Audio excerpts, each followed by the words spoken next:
দ্বাদশ শ্রেণীর শিক্ষার্থীরা, আজকের ক্লাসের জন্য তোমাদেরকে স্বাগত। আজ আমি তোমাদের সামনে তুলে ধরব কবিগুরু রবীন্দ্রনাথ ঠাকুর রচিত রূপনারায়ণের কূলে এই কবিতাটির দ্বিতীয় পাঠ।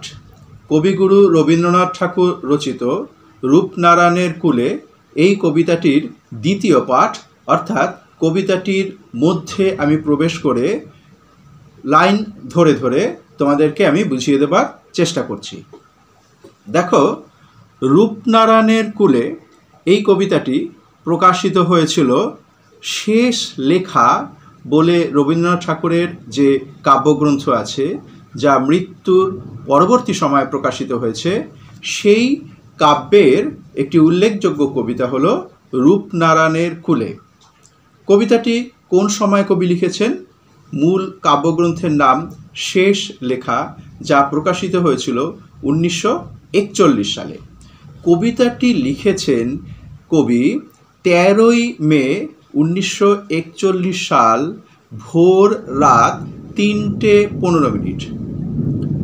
একটু খেয়াল করো। এবং প্রথম প্রকাশিত হয়েছে 1348 বঙ্গাব্দের আষাঢ় সংখ্যায় জয়শ্রী পত্রিকায়। তখন কিন্তু এই কবিতাটির নামকরণ ছিল কঠিনেরে ভালোবাসিলাম। কারণ শেষ লেখা কাব্যগ্রন্থ যেহেতু কবির মৃত্যুর পরে প্রকাশিত হয়েছে এবং এই কাব্যের কোনো কবিতারই নামকরণ সেইভাবে কবি করে যাননি, তাই প্রথম যখন প্রকাশিত হতো তখন এই কবিতাগুলি ওপরের যে ছত্রটি, প্রথম যে ছত্রটি, সেই ছত্রটির নামেই কাব্যগ্রন্থের মধ্যে রয়েছে।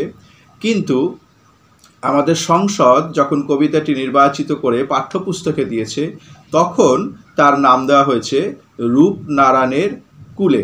অর্থাৎ কবিতার প্রথম যে ছত্র, প্রথম যে চরণ, তার নাম অনুসারেই এই কবিতার নামকরণ করা হয়েছে, যেভাবে আমাদের কাব্যগ্রন্থের মধ্যে রয়েছে কবিতাটিকে। কিন্তু প্রথম যখন প্রকাশিত হয়েছিল, অর্থাৎ আষাঢ় সংখ্যায় 1348 বঙ্গাব্দে জয়শ্রী পত্রিকায়, সেক্ষেত্রে এর নামকরণ হয়েছিল কঠিনেরে ভালোবাসিলাম। আমরা জানি 1941 সালেই কবি দেহ রেখেছেন, অর্থাৎ ইহধাম ত্যাগ করেছেন। ঠিক তার কয়েকদিন আগেই, অর্থাৎ কবির মৃত্যুর কয়েকদিন আগেই তিনি এই কবিতাটি প্রকাশ করেছেন। এবং কখন, সময়টা কি? 1941 সালের 13ই মে এই কবিতাটি প্রকাশিত হয়। আর কবির মৃত্যু হয়েছিল 1941 সালের 7ই আগস্ট। অর্থাৎ কবির জীবনের শেষ প্রান্তে এসে কবি এই কবিতাটি রচনা করেছেন। জীবন অভিজ্ঞা বলা যায়, জীবন অভিজ্ঞতার ফসল রূপনারায়ণের কূলে কবিতাটি। জীবন সায়ান্নে উপস্থিত কবিগুরু রবীন্দ্রনাথ ঠাকুরের জীবন সম্পর্কিত উপলব্ধির প্রকাশ হল রূপনারায়ণের কূলে কবিতাটি। কবিতাটি পাঠ করলেই আমরা তা প্রমাণ পাব।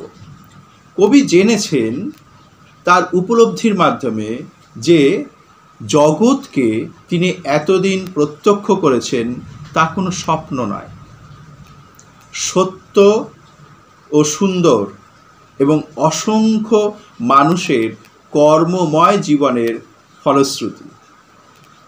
তাই হলো জীবন। কবি অনুভব করেছেন মানুষের মঙ্গলের মধ্য দিয়ে, মানুষের আত্মিক সম্পর্কের মধ্য দিয়ে এই জগতের সত্য ও সুন্দরকে উপলব্ধি করা যায়।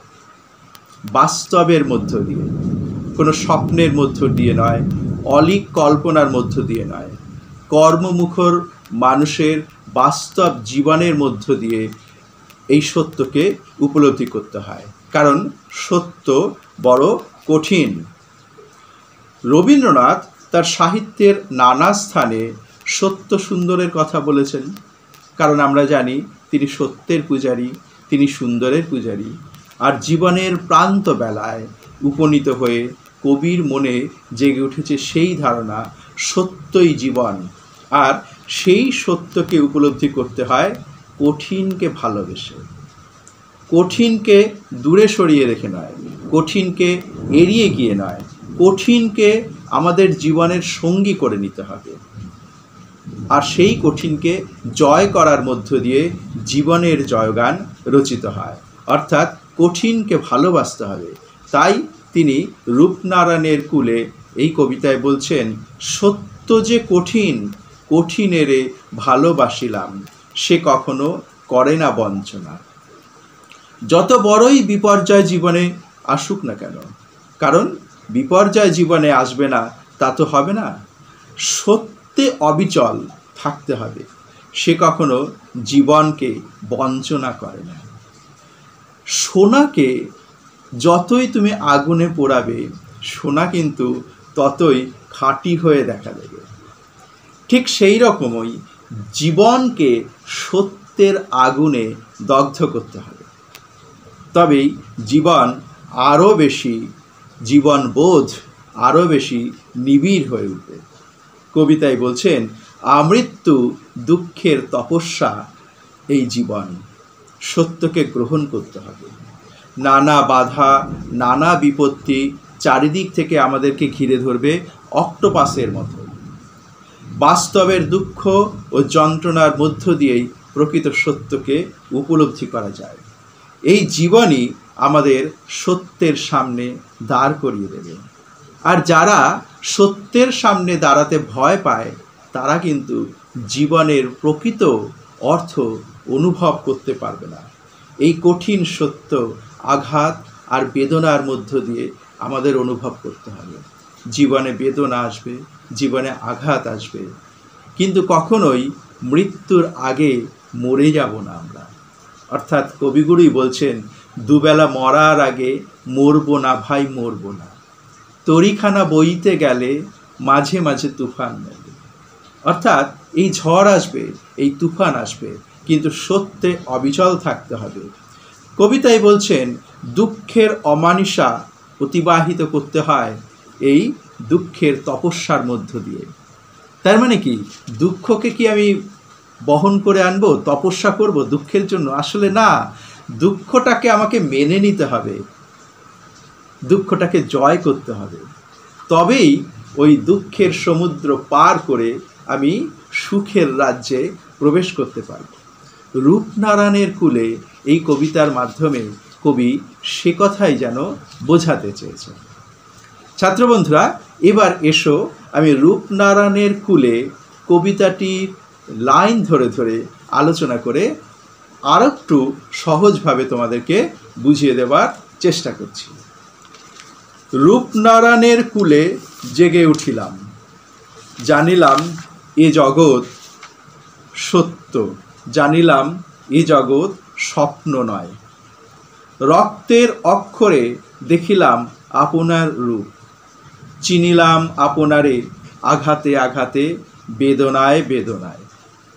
সত্য যে কঠিন, কঠিনেরে ভালোবাসিলাম, সে কখনো করে না বঞ্চনা।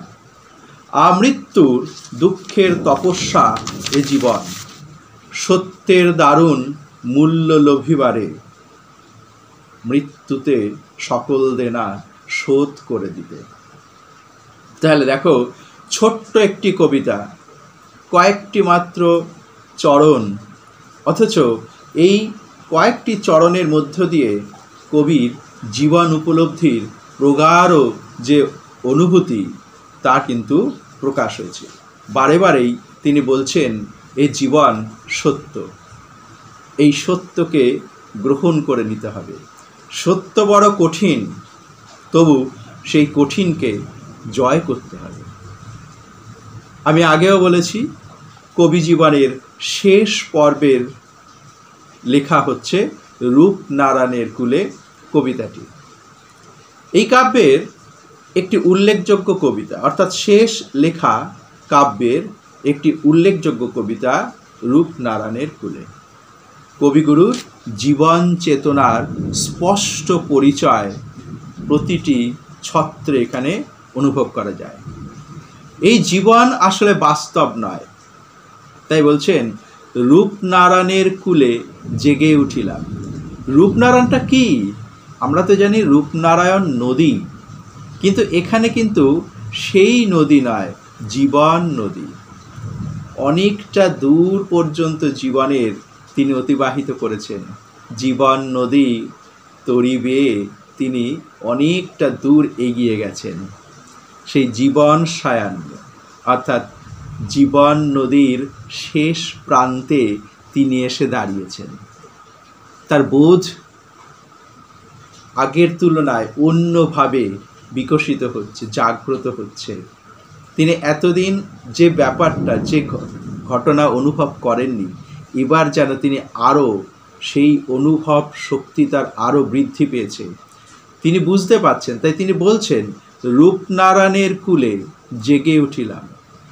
জীবনের বাঁক আছে, নদীর বাঁক আছে, তাই নদী তো জীবনের মতোই সত্য হয়ে দেখা দিচ্ছে।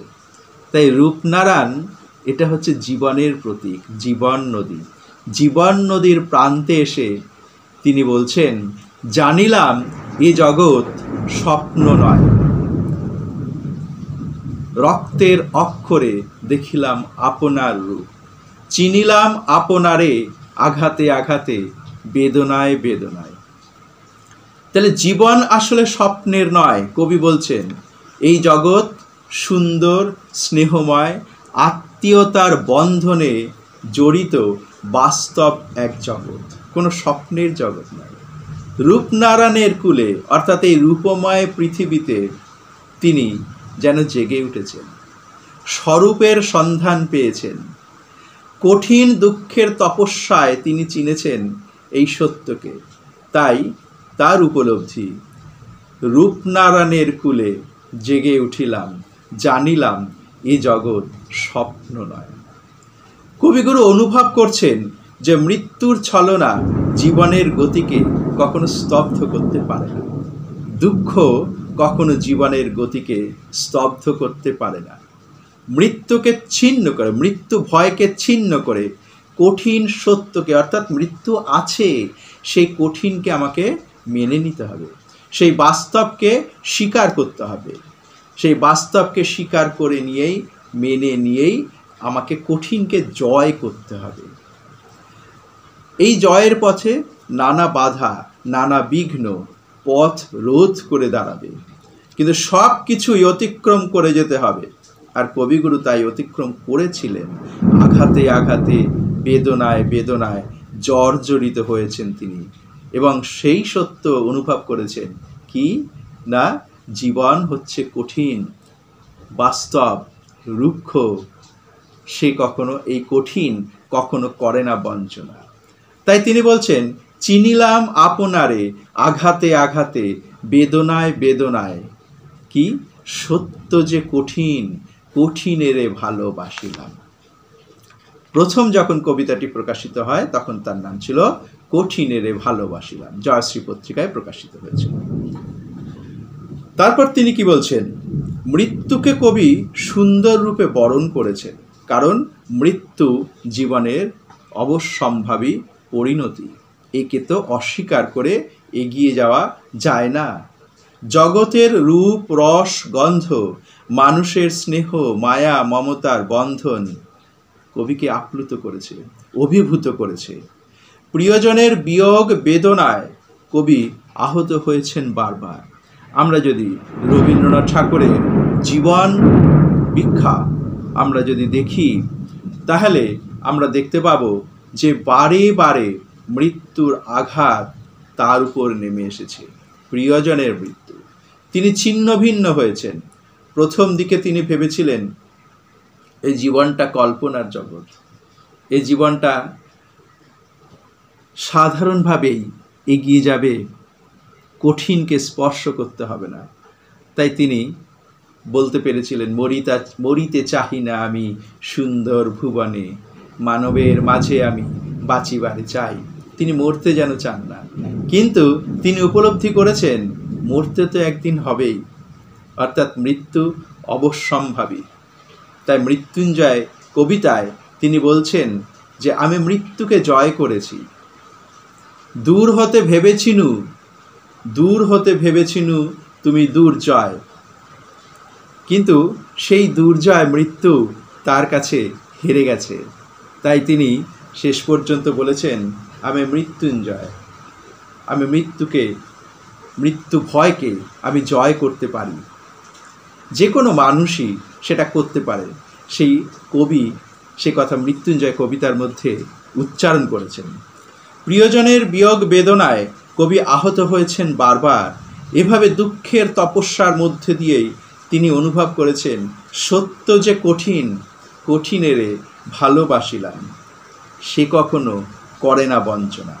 অর্থাৎ এভাবেই দুঃখের তপস্যার মাধ্যমে তিনি জগৎকে, জীবনকে অনুভব করেছেন এবং তিনি বুঝতে পেরেছেন এই জগৎ স্বপ্নের কোনো ধূসর জগৎ নয়। এই জগৎ সত্য, সুন্দর, বাস্তব মানুষকে নিয়ে গড়া। এই জীবন, এই জগৎ কঠিন, কিন্তু সেটাই বাস্তব, আর এই কঠিনকেই তিনি ভালোবেসেছেন।